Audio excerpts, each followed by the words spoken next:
నమస్కారం. సుఖీభవకు స్వాగతం.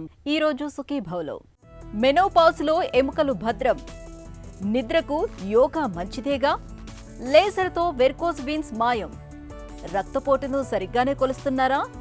ఇంకా హెల్త్ టిప్. స్త్రీలలో పునరుత్పత్తి ఆగిపోయిందనటానికి మెనోపాజ్ ఒక సంకేతం. ఈ దశలో ఋతుచక్రం పూర్తిగా ఆగిపోతుంది. ఇది ప్రారంభం అవటానికి కొన్ని నెలల ముందు నుంచే మహిళల శరీరంలో మార్పులు వస్తూ ఉంటాయి. హార్మోన్ల విడుదల ఆగిపోవటం, ఈస్ట్రోజన్ స్థాయిలు తగ్గిపోవటం, కాల్షియం, విటమిన్ డి లోపాలు తలెత్తుతూ ఉంటాయి.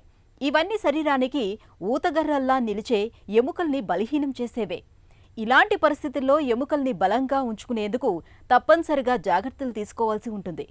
మెనోపాజ్ దశలో ఎముకల్ని బలంగా ఉంచుకునేందుకు ఏం చేయాలో ఇప్పుడు తెలుసుకుందాం.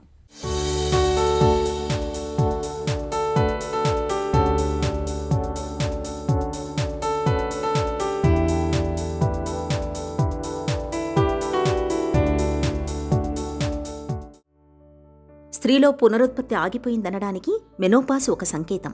నెలసరి ఆగిపోతుంది. ఇది ప్రారంభమవడానికి కొన్ని నెలల ముందు నుంచే మహిళల శరీరంలో మార్పులు వస్తుంటాయి.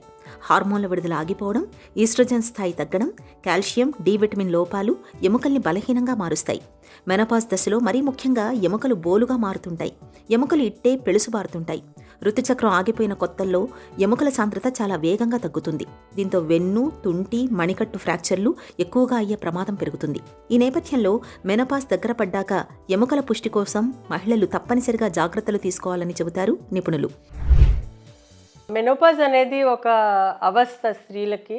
అయితే ఈ అవస్థలో గ్రాడ్యువల్గా శరీరంలో ఎముకలు యొక్క బలం అంటారా, లేకపోతే పటుత్వం అంటారా, లేకపోతే ఎముకల్లో ఉండే కాల్షియం, ఇతరత్ర పదార్థాలు గ్రాడ్యువల్గా తగ్గిపోతూ ఉంటాయి. చాలామంది ఏంటంటే 55-60 వచ్చేసరికి ఆహారంలో నెమ్మదిగా తగ్గించేస్తారు. ఎందుకంటే ఇతరత్ర ఇవాళ రేపు షుగరు, ఇతరత్ర రోగాలు వస్తున్నాయి కాబట్టి. కానీ ఈ యొక్క మజిల్ స్ట్రెంగ్త్ అలాగే బోన్ స్ట్రెంగ్త్ పెరగడానికి ఆహారంలో తప్పనిసరిగా ప్రతిరోజు ఏదో ఒక సప్లిమెంట్గా తీసుకోవాలి. అందులో ముఖ్యంగా పాల పదార్థాలు, అంటే కొంతమందికి పాల పదార్థాలు పడవు. అప్పుడు టోఫు లాంటిది, అంటే సోయా చిక్కుడు సంబంధమైనవి తీసుకుంటే, సోయాతో చేసిన రకరకాలైన పదార్థాలు ఇవాళ దొరుకుతున్నాయి. అవి తీసుకుంటే కూడా మనకి ఈ యొక్క బోన్ స్ట్రెంగ్త్ పెరుగుతుంది. అలాగే ఈ యొక్క బోన్ స్ట్రెంగ్త్తో పాటు దాంట్లో ఉండే గుజ్జులో ఉండేందుకు విటమిన్ ఏ, డి, ఈ లాంటిది కూడా కావాల్సి వస్తుంది. అప్పుడు వీళ్ళు ఫిష్ అంటే చేపల అంటే సీ ఫుడ్ ఏది తీసుకున్నా కానీ వాళ్ళకి హెల్ప్ చేస్తుంది. ఇందులో వైటమిన్ ఈ లాంటిది, లేదా అంటే డి కూడా ఉంటుంది. అలాగే వీళ్ళకి పుష్టి చేసేవి, అంటే మజిల్ పుష్టి ప్లస్ వాళ్ళకి ఒమేగా 3, ఒమేగా 6 ఫ్యాటీ యాసిడ్స్ అధికంగా ఉన్నప్పుడు ఆ యొక్క స్ట్రెంగ్త్ తొందరగా పెరుగుతుంది. వాళ్ళకి కొల్లాజన్ అనేది పెరుగుతుంది శరీరంలో. సో అది పెరిగినప్పుడు ఏమవుతుందంటే వీళ్ళకి ఈ యొక్క బోన్ స్ట్రెంగ్త్ కూడా పెరుగుతుంది. అందులో ముఖ్యంగా ఏంటంటే నాన్ వెజ్లో చికెన్ లాంటివి తీసుకోవచ్చు, అలాగే ఫిష్ లాంటివి తీసుకోవచ్చు, అలాగే గుడ్లు లాంటివి తీసుకోవచ్చు.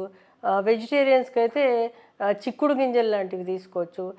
పీస్ అంటే తెల్లటి బఠానీలు వస్తాయి, వాటిలో కొల్లాజన్ అధికంగా ఉంటుంది. అవి కూడా తీసుకుంటే కూడా వీళ్ళకి చాలా ఉపయోగపడుతుంది.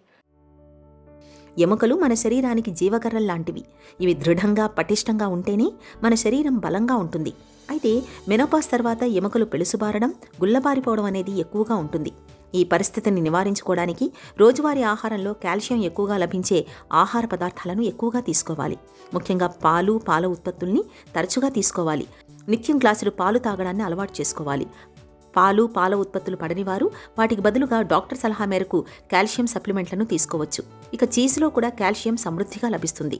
గుడ్లలో కాల్షియం సమృద్ధిగా ఉంటుంది. శరీరానికి అవసరమైన విటమిన్ డి మాత్రం కొద్దిగానే ఉంటుంది. అయితే కేవలం తెల్లసొన మాత్రమే కాదు, పచ్చసొన కూడా తీసుకోవాలి. కప్పు ఉడికించిన పాలకూరలో రోజులో అవసరమైన కాల్షియం 25% వరకు అందుతుంది. ముడి ధాన్యాలు, కాల్షియం పుష్కలంగా లభించే పాలకూర, టొమాటో, సోయాబీన్స్ వంటి ఆహారాలను రోజువారీ ఆహారంలో ఒక భాగంగా చేసుకోవాలి. ఇక కాల్షియం శోషణను అడ్డుకునే కాఫీ, టీలను బాగా తగ్గించాలి. చిట్కాల విషయానికి వచ్చేసరికి ఆయుర్వేదంలో నెల్లి అనేది ఒక ఔషధం చెప్పడం జరిగింది. ఇవాళ రేపు చాలామంది అది వాడుతున్నారు.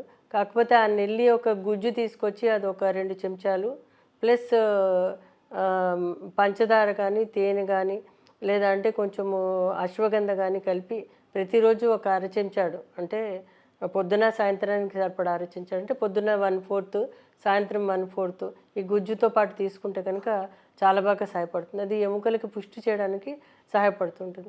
ఇది కాకుండా సోయా పాలు మనకి దొరుకుతూ ఉంటాయి. సోయా పాలు తీసుకున్నా కానీ చాలా చక్కగా పనిచేస్తుంది. ఇది కాకుండా గులాబీలు మనకి దొరుకుతూ ఉంటాయి. గులాబీలతో చేసిన అర్కం అంటారు. అర్కం అంటే డిస్టిలేషన్ ప్రాసెస్ చేసినప్పుడు అర్కం దొరుకుతుంది. అర్కాన్ని మీరు పాలల్లో వేసి పుచ్చుకుంటే కూడా చాలా బాగా పనిచేస్తుంది. అంటే గులాబీలో highest amount of vitamin A ఉంటుంది. దానివల్ల అది ఎముకలకి సహాయపడుతూ ఉంటుంది. ఈ విధంగా తీసుకుంటే కూడా మీకు ఉపయోగపడుతుంది. ఇంకా త్రిఫల అనేది మనకు తెలుసు. అయితే త్రిఫల ఏం చేస్తుందంటే మనకి యొక్క ఇమ్యూన్ స్ట్రెంగ్త్ పెంచడానికి, అంటే శరీరంలో ఎప్పుడైతే వీళ్ళకి అన్ని ధాతువులు సక్రమంగా పనిచేయడానికి ఈ యొక్క త్రిఫల పనిచేస్తుంది. అయితే త్రిఫల అంటే ఏం లేదు, ఉసిరికాయ, తానికాయ, కరక్కాయ అన్నీ సమానంగా తీసుకుని ఆ పొడిని మీరు పొద్దున్న ఒక అరచెంచాడు, సాయంత్రం అరచెంచాడు నెయ్యిలో కలిపి తీసుకోవాలి. నెయ్యిని కూడా ఒక ఔషధం కింద ఆయుర్వేదంలో చెప్పారు. నెయ్యిలో పొద్దున్నే లేవంగానే పాలల్లో కానీ లేకపోతే ఏదైనా ఫుడ్లో కానీ తీసుకుంటే కనుక ఈ త్రిఫల చాలా బాగా పనిచేస్తుంది. చికిత్సా విషయానికి వచ్చేసరికి చాలామంది ఏం చేస్తారంటే కాల్షియం తీసుకుంటూ ఉంటారు. కాల్షియం తీసుకుంటే మంచిదే, కాకపోతే ఏంటంటే కాల్షియం ఒక్కటే ఈ యొక్క ఆస్టియోపీనియా కానీ ఆస్టియోపోరోసిస్కి సహాయపడదు. అది దానికి ఇతరత్ర ఔషధాలు తీసుకోవాల్సి ఉంటుంది.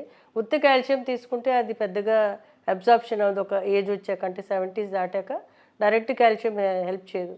దాంతోపాటు విటమిన్ డి, ఇతర కొల్లాజన్ సబ్స్టెన్సెస్, ఇతర దానికి పుష్టి చేసే కొన్ని పదార్థాలు ఉంటాయి, అవి ఇవ్వడం ద్వారా సహాయపడుతుంది. ఆయుర్వేదంలో ముక్త శుక్తి పిష్టి అని, మౌక్తిక భస్మ అని, ప్రవాళ పిష్టి అని, ప్రవాళ భస్మ అనేది, అశ్వగంధ అనేది, శతావరి అనేవి, అంటే ఇవన్నీ కూడా రకరకాలుగా వాళ్ళకి ఇస్తే కనుక చాలా త్వరగా కోలుకోవడంతో పాటు చాలా బాగా వాళ్ళ యాక్టివిటీస్ చేసుకోగలుగుతారు. అదే ఇది పర్మనెంట్ ట్రీట్మెంట్ కూడా ఉండదు. సుమారు 3 నుంచి 6 నెలలు తీసుకుని ఆపేసి మళ్ళీ ఇబ్బంది పట్టినప్పుడు మళ్ళీ తీసుకోవచ్చు. ఇవి ఆల్మోస్ట్ సప్లిమెంట్స్ లాగే సహాయపడతాయి. మెనోపాజ్ దశలో తరచూ ఎముక సాంద్రతను తెలిపే బోన్ డెన్సిటీ పరీక్షను చేయించుకుంటూ ఉండాలి. దీని సాయంతో ఎముక పుష్టిని అంచనా వేయవచ్చు. ఎముకలు ఎండు పుల్లలుగా మారాయని తెలిసిన తర్వాత మనలో చాలా మంది కాల్షియం సప్లిమెంట్లను మొదలు పెడుతుంటారు. నిజానికి ఈ సప్లిమెంట్లతో ఫలితం అంతంత మాత్రమే. ఇక ఆహారంలో తగినంత కాల్షియం లభించేలా చూసుకోవాలి. ఉప్పు, మాంసం, కెఫీన్ ఉండే పదార్థాలని బాగా తగ్గించాలి. నిత్యం నడక, కండరాల దృఢత్వాన్ని పెంచే వ్యాయామాలు చేయాలి. అలాగే ఉదయం కానీ సాయంత్రం కానీ కాసేపు నీరెండకు నిలబడడం వల్ల ఎముకలకు అత్యావశ్యకమైన విటమిన్ డి పుష్కలంగా లభిస్తుంది. అలాగే తగినంత నిద్ర ఉండేలా చూసుకోవాలి. ప్రశాంతమైన నిద్ర మెనోపాజ్ దశలో ఎముకలు సాంద్రత కోల్పోకుండా చూస్తుంది. ఎముకలు మరీ బలహీనంగా మారినప్పుడు ఆయుర్వేద వైద్యుల సలహా మేరకు అశ్వగంధ, అర్జున, శంఖభస్మ, ప్రజాపతి వంటి ఔషధాలను ఆయుర్వేద వైద్యుల సలహా మేరకు కొంతకాలం పాటు వాడుకోవడం మేలు. హెల్త్ న్యూస్ మీకోసం.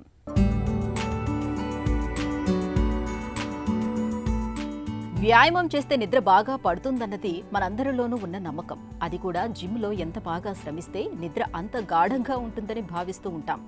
కానీ అది ఒట్టి అపోహేనని కొట్టిపారేస్తున్నారు చైనాలోని బీజింగ్ విశ్వవిద్యాలయానికి చెందిన శాస్త్రవేత్తలు. నిద్రలేమికి శ్రమతో కూడిన వ్యాయామాల కన్నా తేలికపాటి వ్యాయామాలే బాగా పనిచేస్తాయని వారు పేర్కొంటున్నారు. ఇందుకోసం నిద్రలేమి సమస్యతో బాధపడుతున్న సుమారు 1500 మందిని ఎంచుకుని వాళ్ల చేత రకరకాల వ్యాయామాలు చేయించారు పరిశోధకులు. 3 నెలల తర్వాత పరిశీలించినప్పుడు మిగతా అన్ని వ్యాయామాల కన్నా యోగానే నిద్రలేమికి బాగా ఉపయోగపడుతుందని తేల్చారు. అది నిద్రలేమి బాధితులకు 2 గంటల పాటు గాఢ నిద్రను ఇవ్వగలుగుతుందని పరిశోధకులు చెబుతున్నారు. శ్వాసపైన ధ్యాస నిలుపుతూ చేయటం, శరీరంలోని ప్రతి భాగంపైన దృష్టి పెట్టేలా చేయటం వంటివి ఇందుకు కారణం కావచ్చని శాస్త్రవేత్తలు విశ్లేషిస్తున్నారు. యోగా తర్వాత చైనాకి చెందిన తాయ్ చీ వ్యాయామం మంచిదట. ఇది కనీసం 52 నిమిషాల పాటు గాఢ నిద్రకు హామీ ఇస్తుందని పరిశోధకులు తెలిపారు. ఈ రెండింటి స్థాయిలో కాకుండా నడక, జాగింగ్ కూడా నిద్రకు ఎంతో కొంత మేలు చేస్తున్నాయని వారు చెబుతున్నారు. కఠినమైన శ్రమతో కూడుకున్న వ్యాయామం శరీరాన్ని అలసిపోయేటట్టు చేస్తుంది తప్ప గాఢ నిద్రను ఇవ్వలేదని పరిశోధకులు పేర్కొంటున్నారు. కాలి పిక్కల్లో సిరలు ఉబ్బి పాముల్లాగా మెలికలు తిరిగి ఉన్నప్పుడు మాత్రం కాసేపు నిలబడటమే కష్టమైపోతుంది. ఇక కొద్ది దూరం నడిచేసరికి కాళ్లు 2 గుంజుతున్నట్లుగా, కాళ్లల్లో చిరచిరలాడుతున్నట్లుగా ఏదో అసౌకర్యంగా ఉంటుంది. కొన్ని సందర్భాల్లో కాలి పిక్కల్లో పుండ్లు పడి ఎంతకీ మానకుండా వేధిస్తూ ఉంటాయి. కాళ్లల్లో తీవ్రమైన బాధల్ని తెచ్చిపెట్టే వెరికోజ్ వీన్స్కు ఇవాళ చక్కటి చికిత్సలు అందుబాటులో ఉన్నాయి. ముఖ్యంగా లేజర్ చికిత్స సాయంతో వెరికోజ్ వెయిన్స్ను చక్కగా నయం చేయొచ్చని చెబుతారు డాక్టర్లు. వెరికోజ్ వెయిన్స్కు లేజర్ చికిత్స గురించి ఇప్పుడు తెలుసుకుందాం. ఈ వారికోస్ వెయిన్స్ వచ్చినట్టయితే ఫస్ట్ మనం ఒక వాస్కులర్ సర్జన్ దగ్గరకు వచ్చినప్పుడు ఒక డాప్లర్ స్కాన్ అనే ఒక చిన్న స్కాన్ ద్వారా మనము చూస్తే దీనికి ఏ స్థాయిలో ఉంది, ఎంత తీవ్రతగా ఉంది, దీనివల్ల సమస్యలు ఎంత ఏ స్టేజ్లో ఉందనేది కూడా మనం చూడటం జరుగుతుందండి. ఇలాగా వారికోస్ వెయిన్స్ డాప్లర్ చేసిన తర్వాత దానిలో రిఫ్లెక్స్ అనేది చూస్తాము, ఎంత సైజులో ఉన్నదనేది చూస్తాము. ఇవన్నిటి బట్టి ఏ స్టేజ్లో ఉందో వారికోస్ వెయిన్స్ అని మనం గ్రహిస్తాం. ఈ వారికోస్ వెయిన్స్కి ఇప్పుడు కొత్తగా మనకి అందుబాటులోకి గ్లూ చికిత్స, సూపర్ గ్లూ థెరపీ అంటాం, అది అందుబాటులోకి వచ్చిందండి. మరియు లేజర్ ట్రీట్మెంట్ కూడా ఉందండి. ఈ 2 ట్రీట్మెంట్స్ ద్వారా కూడా ఇప్పుడు ఎక్కువగా మనం ఈ వారికోస్ వెయిన్స్కి చికిత్స చేస్తాం. ఈ చికిత్స యొక్క గొప్పదనం ఏంటంటే దీనిలో కోత, కుట్టు, నొప్పి ఎటువంటి ఇబ్బంది లేకుండా పేషెంటు ఆ రోజు ట్రీట్మెంట్ చేసుకొని అదే రోజు ఒక 2 గంటల్లో ఇంటికి కూడా వెళ్ళిపోవచ్చు నడుచుకుంటా. సో ఎటువంటి మత్తు కూడా అంటే పూర్తి మత్తు నడుముకి ఇవ్వటం కానీ ఇలాంటివి కూడా ఏం అవసరం లేకుండా ఒకే ఒక సూదితో ఒక చిన్న ఇంజెక్షన్ చేయించుకుని వెళ్ళినట్టు ఉంటుందండి. హాస్పిటల్కి వచ్చి ఒక ఇంజెక్షన్ చేసుకొని మీరు అలా నడుచుకుంటే వెళ్ళిపోయినట్టు ఉంటుంది. సో ఈ గ్లూ ట్రీట్మెంట్తో పాటు వారికోస్ వెయిన్స్కి లేజర్ ట్రీట్మెంట్ కూడా చాలా రోజుల నుంచి మనం చేస్తూ ఉంటాము. అది కూడా ఏంటంటే చాలా అడ్వాన్స్డ్ ట్రీట్మెంట్. దానిలో కూడా మీరు ఒక 3-4 సూదులతోనే ట్రీట్మెంట్ అంతా అయిపోతుంది. కాబట్టి పూర్తి నడుముకి కానీ లేకపోతే మత్తు ఇవ్వాల్సిన స్పైనల్ ఎనస్థీషియా కానీ ఏమి ఇవ్వకుండానే మనం ఓన్లీ లోకల్ ఎనస్థీషియాలోనే ఈ 2 ట్రీట్మెంట్స్ చేసుకోవచ్చు. రక్తపోటును తరచూ పరీక్ష చేయించుకోవటం ఎంత ముఖ్యమో పరీక్ష చేయించుకునేటప్పుడు సరైన జాగ్రత్తలు తీసుకోవటము అంతే ముఖ్యం. ఎందుకంటే బీపీని కొలుస్తున్నప్పుడు మనం కంగారు పడినా, ఆందోళన చెందినా రక్తపోటులో హెచ్చుతగ్గులు కనిపించే అవకాశం ఉంది. అలాగే మనం కూర్చునే తీరుతెన్నులు కూడా బీపీని ప్రభావితం చేస్తాయంటారు డాక్టర్లు. బీపీని లెక్కిస్తున్నప్పుడు ఎలాంటి జాగ్రత్తలు తీసుకోవాలో డాక్టర్ని అడిగి ఇప్పుడు తెలుసుకుందాం.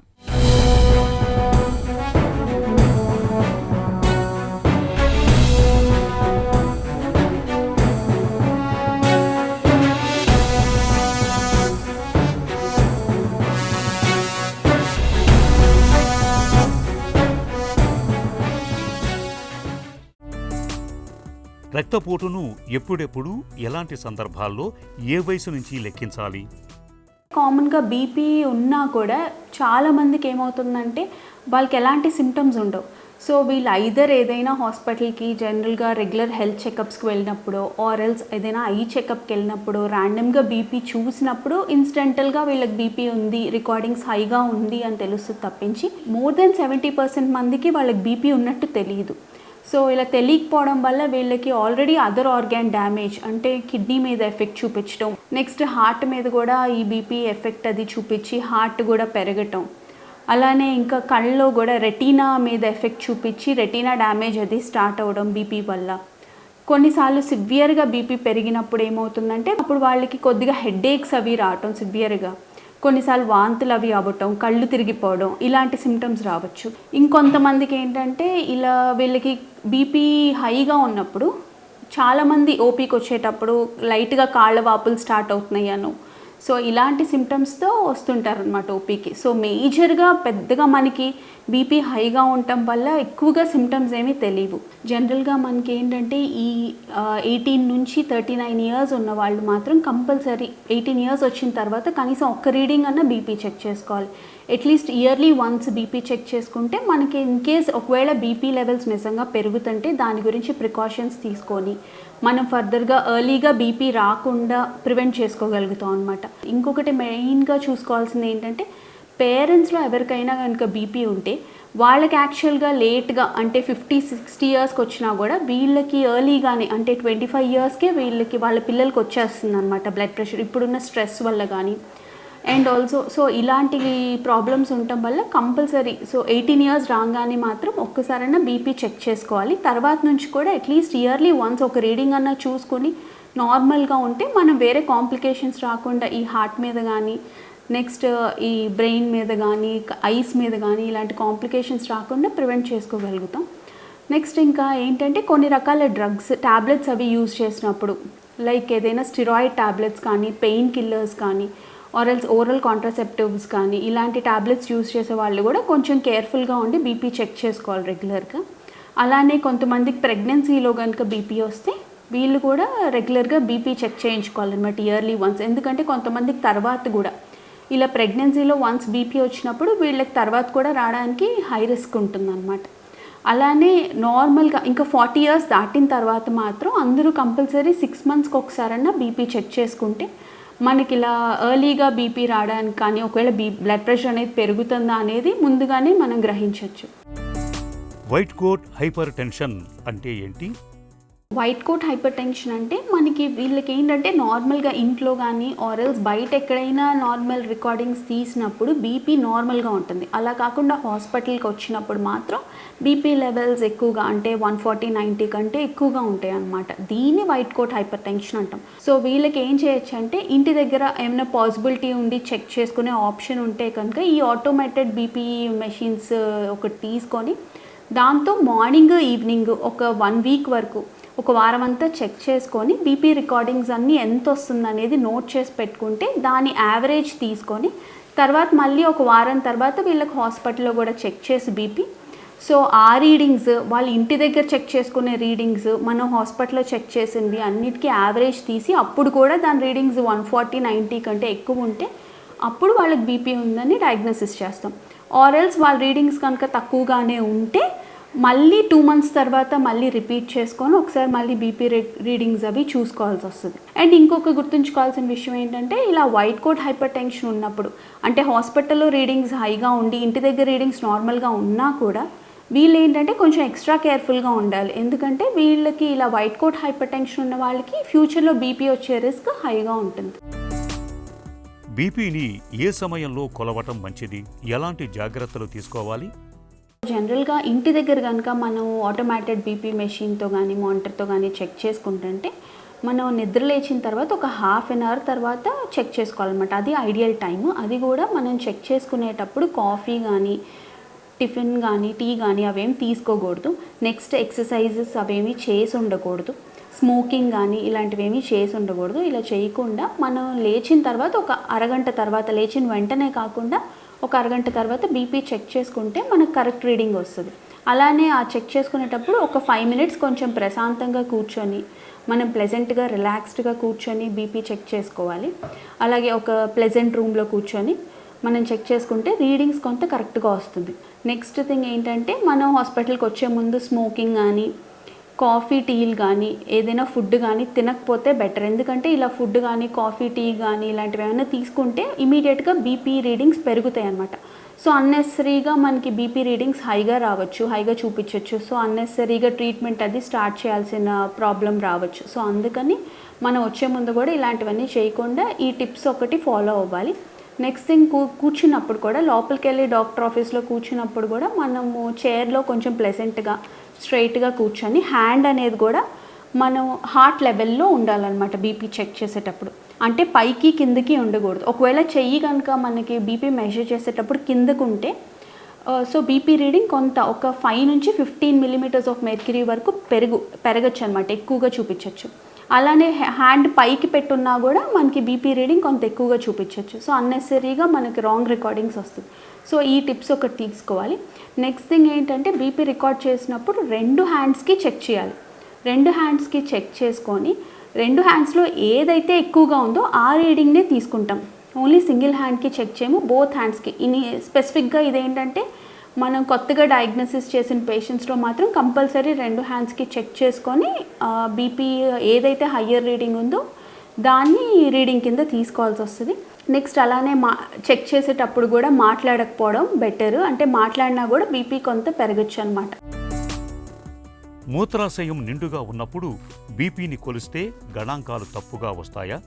బీపీ చెక్ చేసేటప్పుడు మనం ఏమైనా వాష్రూమ్ యూజ్ చేసుకోవాల్సి వస్తే కనుక వాష్రూమ్కి వెళ్ళి వచ్చాక బీపీ చెక్ చేసుకోవాలి. అలా కాకుండా మనకి బ్లాడర్లో యూరిన్ అనేది ఫుల్గా ఉన్నప్పుడు కనుక బీపీ చెక్ చేస్తే ఏమవుతుందంటే ఈ సింపాథెటిక్ నర్వస్ సిస్టమ్ అనేది బాడీలో యాక్టివేట్ అయ్యి సో దానివల్ల మనకి హార్ట్ రేట్ కూడా అంటే గుండె కొట్టుకునేది కూడా పెరిగి సో దానివల్ల ఎక్కువగా బీపీ రీడింగ్స్ చూపించడం జరగచ్చు అనమాట.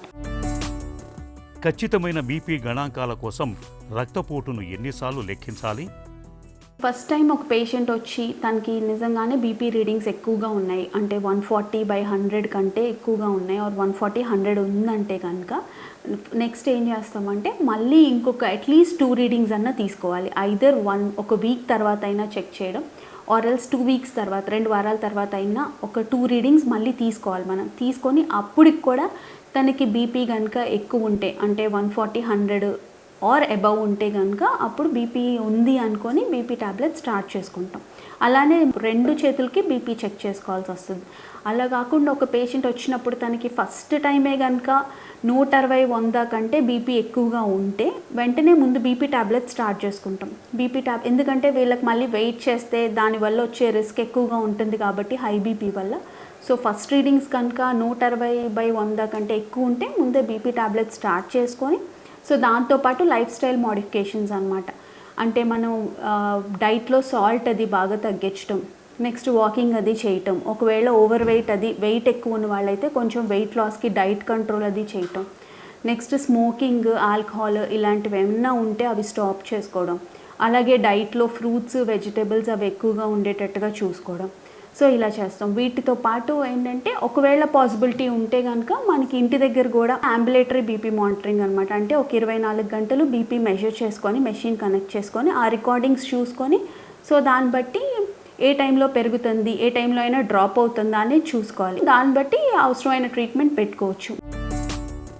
యాప్లు, వాచ్లు, రెడీమేడ్ బీపీ యంత్రాలతో వచ్చే బీపీ రీడింగ్ సరైందేనా? ఈ యాప్స్ జనరల్గా ఈ హార్ట్ రేట్ దాన్ని బట్టి ఒక యావరేజ్ రీడింగ్ అసెస్ చేస్తాయి. అలానే వాచెస్ కూడా ఈసీజీ వరకు కొంత కరెక్టే వస్తుంది కానీ హార్ట్ రేట్ అదంతా కరెక్ట్గానే వస్తుంది. బట్ బీపీ కఫ్తో మెజర్ చేయరు కాబట్టి వాళ్ళు యావరేజ్గా ఆ హార్ట్ రేట్ బట్టి ఒక యావరేజ్ రీడింగ్ ఇస్తున్నారు. సో అందుకని ఇవి యాక్యురేట్గా ఉండవు అనమాట, కొంత డిఫరెన్స్ ఉంటుంది. దానికంటే కొంత ఆటోమేటెడ్ బీపీ మెషిన్స్ ఇంటి దగ్గర చూసుకునేవి, కఫ్ టై చేసి చూసుకునేవి అవి ఈ యాప్స్ కంటే అవి కొంత బెటర్ అనమాట. ఎందుకంటే అవి కూడా కొంచెం అంటే ఒక 10 to 15 millimeters ఆఫ్ మెర్క్యూరీ ఎక్కువగా చూపించవచ్చు. బట్ ఈ యాప్స్ వాచెస్ కంటే కొంత ఈ ఆటోమేటెడ్ బీపీ మెషిన్స్ కొంత బెటర్. రక్తపోటు అనేది గంట గంటకు రోజు రోజుకి కూడా మారిపోతూ ఉంటుంది, ఎప్పుడూ స్థిరంగా ఉండదు. ఇలాంటప్పుడు ఖచ్చితమైన బీపీని లెక్కించడానికి రోజు మొత్తం మీద వివిధ సమయాల్లో రక్తపోటును లెక్కించడం చాలా మంచిది. ఇంటి దగ్గరే బీపీని లెక్కించడం మరీ మంచిది. ఒక చిన్న చిట్కా మీకోసం. మూత్రంలో మంట, చురుక్కుమనే బాధతో ఇబ్బంది పడుతున్నప్పుడు ఒక గ్లాసు నీళ్లలో 1/4 టీ స్పూన్ యాలకుల పొడిని కలుపుకొని తాగండి. మూత్రంలో మంట, చురుక్కుమనే బాధల నుంచి తక్షణమే ఉపశమనం లభిస్తుంది.